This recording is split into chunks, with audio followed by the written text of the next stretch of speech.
तड़कापुर गांव में झुमरू नाम का नाई अपनी पत्नी शर्मीली के साथ रहता था। वो बड़ा ही आलसी किस्म का आदमी था और थोड़ा बेवकूफ भी, लेकिन शर्मीली बहुत ही समझदार और तेज दिमाग की थी। एक दिन झुमरू भागता हुआ घर आता है। क्या हुआ? ऐसे भागते हुए क्यों आ रही हो, जैसे तुम्हारे पीछे पागल कुत्ता पड़ गया हो?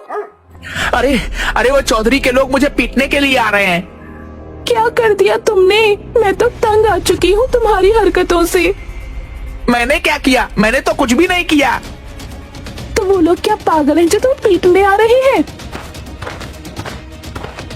तभी दरवाजे पर, अरे ओ झुमरू के बच्चे, बाहर निकल।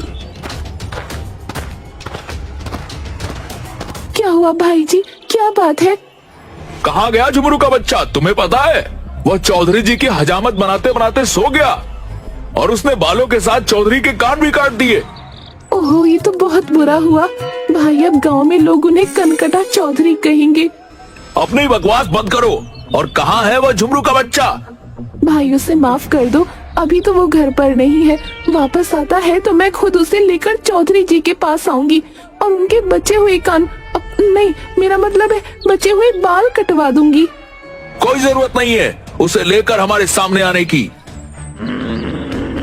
चौधरी के नौकर वापस चले जाते हैं और झुमरू कुछ दिनों तक घर के बाहर नहीं निकलता। सुनते हो, आज 4 दिन हो गए हैं तुम काम पर नहीं गए। कुछ काम नहीं करोगे तो घर कैसे चलेगा? तुम तो जानती हो कि मुझे काम करना बिल्कुल पसंद नहीं है और रोज रोज मेरे पीछे काम पर जाने के लिए मत पड़ा करो। ठीक है, थोड़ी दिनों में भीख मांगने के लिए तैयार हो जाओ। भीख क्यों मांगूंगा मैं? क्योंकि घर में रखा सारा राशन खत्म हो जाएगा, फिर भीख मांगकर ही गुजारा करना पड़ेगा ना। तुम्हारे आलस की वजह से कोई तुम्हें काम नहीं देता, हर समय तुम्हें सिर्फ सोना होता है। अब मुझे नींद आती है तो सोऊंगा ही ना।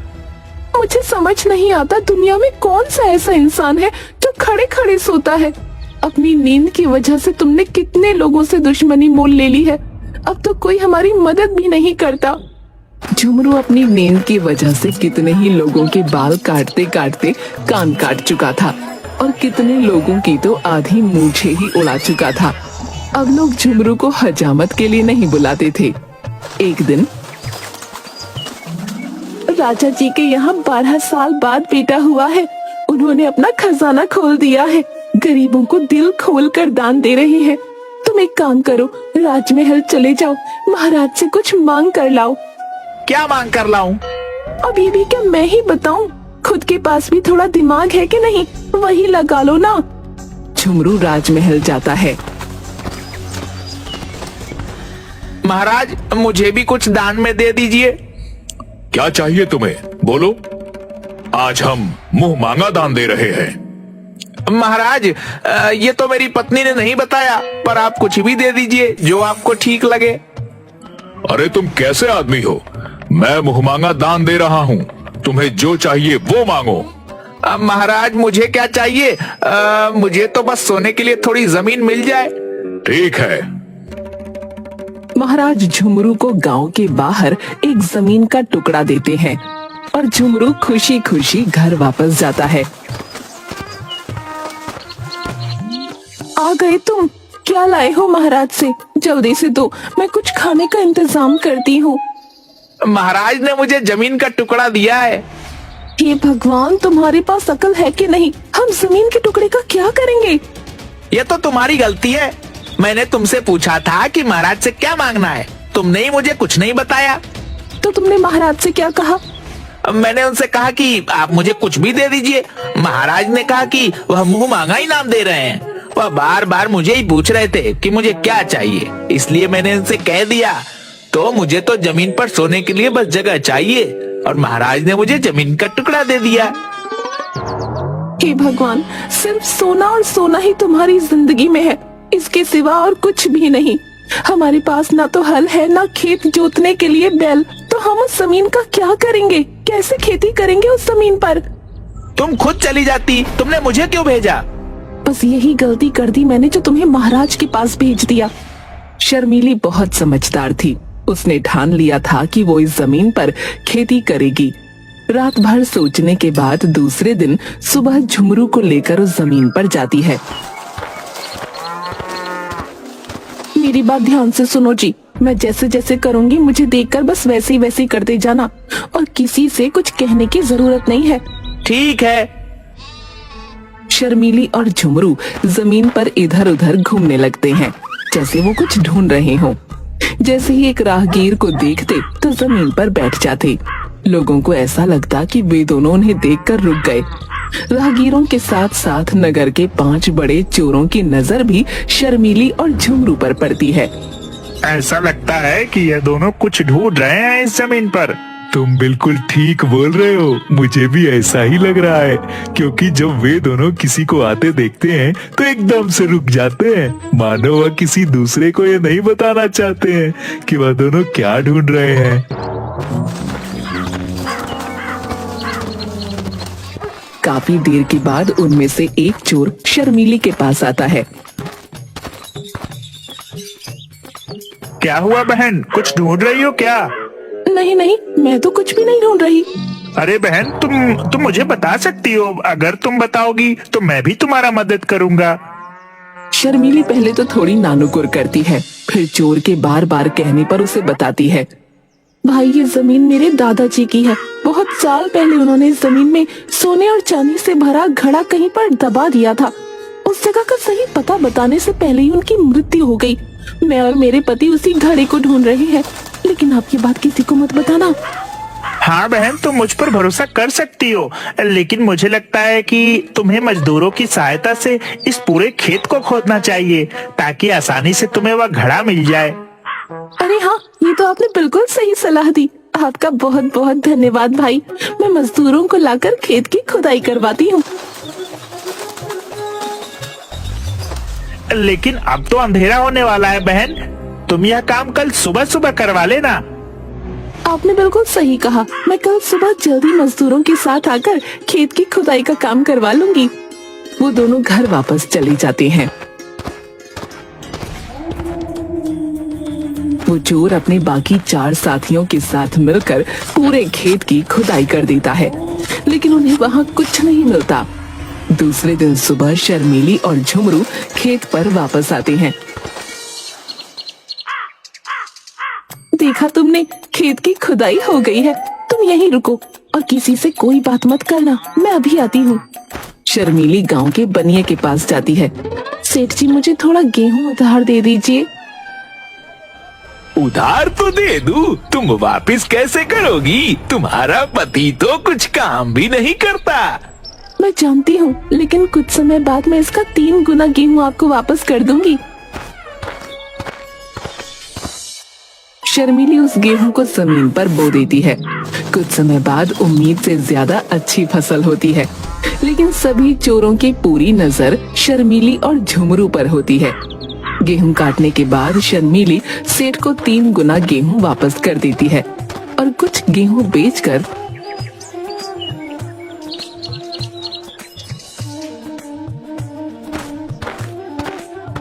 थोड़े सोने और चांदी के सिक्के खरीदती है।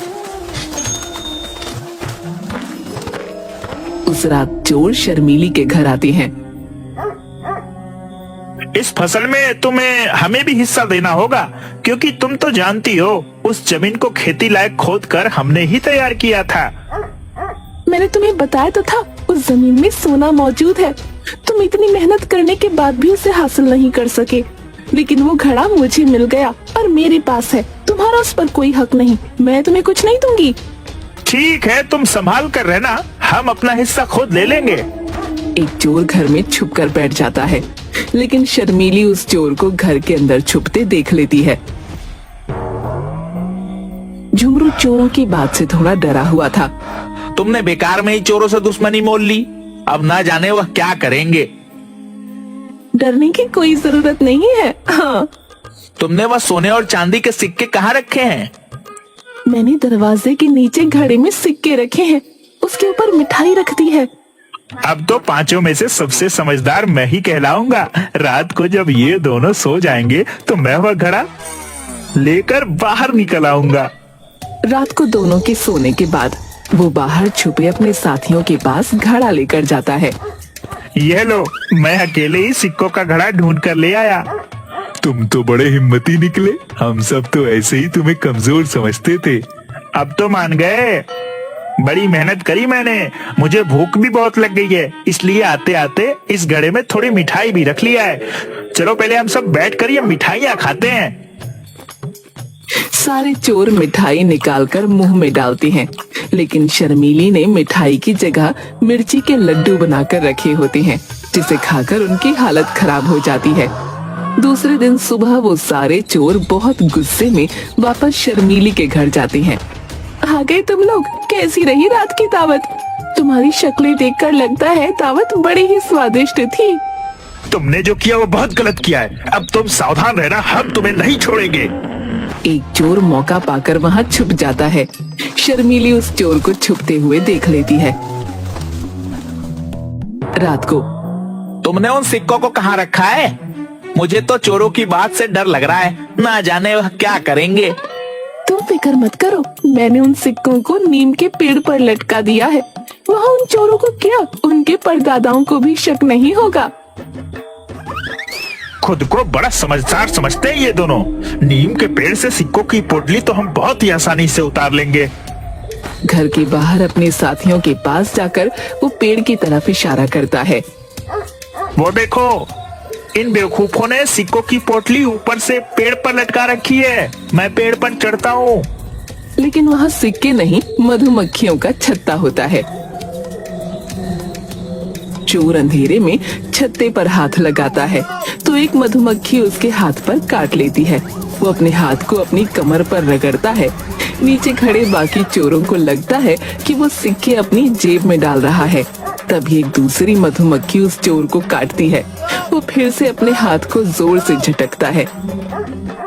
तुम ये जो कर रहे हो वो ठीक नहीं है। आज तक हमने जो भी चोरियां की हैं, वो सब मिल बांट कर लिया है। आज तुम बेईमानी कर रहे हो। मुझे किसी ने काटा। तभी दूसरी मधुमक्खी उसके सीने पर काटती है। चोर जोर जोर से अपना हाथ सीने पर मारने लगता है। नीचे खड़े चोरों को अब लगता है कि वो सिक्के अपनी ऊपर की जेबों में भर रहा है।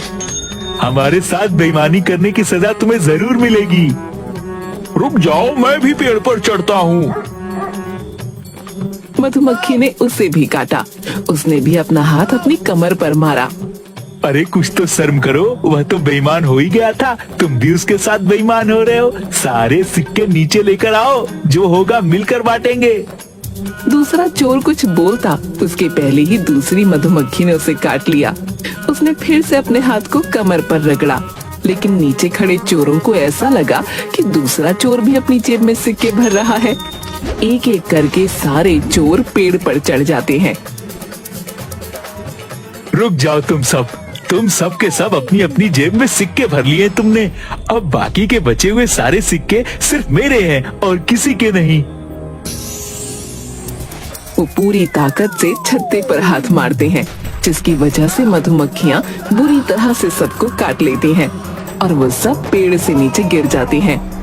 मुझे नहीं लगता कि वो पांचों चोर कभी हमारे घर की तरफ वापस आएंगे। लेकिन कुछ समय बाद घर के बाहर कुछ आवाज आने लगी। ये तो उन चोरों की आवाज है, ये फिर से वापस आ गए। लेकिन कोई बात नहीं, मैंने इन बेवकूफों को पहले भी चकमा दिया है और आज तो इनको सबक सिखा कर रहूंगी। उसने अपने पति की हजामत करने का उस्तरा हाथ में मजबूती से पकड़ा और खिड़की के पास खड़ी हो गई। एक चोर ने खिड़की से अंदर झांका तो शर्मीली ने उसकी नाक काट दी। खिड़की पर कोई नुकीली चीज टंगी हुई है, ध्यान से। एक एक करके सारे चोरों ने खिड़की से अंदर जाने की कोशिश की और शर्मीली ने सबकी नाक काट दी। सिर्फ एक चोर की नाक बच गई। वो किसी तरह अपने साथियों को लेकर वहाँ से हकीम के पास गया। मुझे लगता है कि अब ये चोर कभी वापस नहीं आएंगे, उन्हें काफी सजा मिल चुकी है। तुम सही कह रही हो, मेरे साथ रहकर समझदार हो गई हो तुम। दूसरी तरफ चोरों को ये समझ आ चुका था कि वो इतनी आसानी से शर्मीली से कुछ नहीं ले सकते, इसलिए वो भेष बदलकर राजा के पास उसकी शिकायत लेकर जाते हैं। महाराज, शर्मीली और झुमरू ने हमसे अपनी फसल का आधा हिस्सा देने की बात कहकर अपने खेत में खुदाई का काम करवाया, लेकिन बाद में जब फसल अच्छी हुई तो वह अपनी बात से मुकर गए। वह दोनों हमें फसल में कोई हिस्सा नहीं दे रहे महाराज, आप हमें न्याय दिलाइए। शर्मीली और झुमरू को दरबार में बुलाया जाए।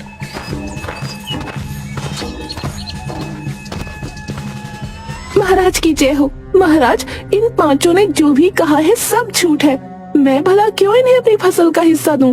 इनके पास क्या सबूत है कि मैंने इन्हें हिस्सा देने को कहा था? और दूसरी चीज महाराज, आपने इन्हें पहचाना नहीं। ये आपके राज्य के वही 5 मशहूर चोर हैं जिन्हें सेनापति जी कब से ढूंढ रहे हैं। आज ये आपके सामने भेष बदल कर आए हैं। सेनापति चोरों को पहचान जाते हैं। शर्मीली, तुम बहुत ही समझदार और वीर हो। हम तुम्हारी समझदारी से बहुत प्रसन्न हुए, इसलिए हम झुमरू को अपने महल में काम पर रखते हैं। और तुमने राज्य के चोरों को पकड़वाया है, इसलिए हम तुम्हें इनाम में और जमीन देते हैं। इस तरह अपनी सूझबूझ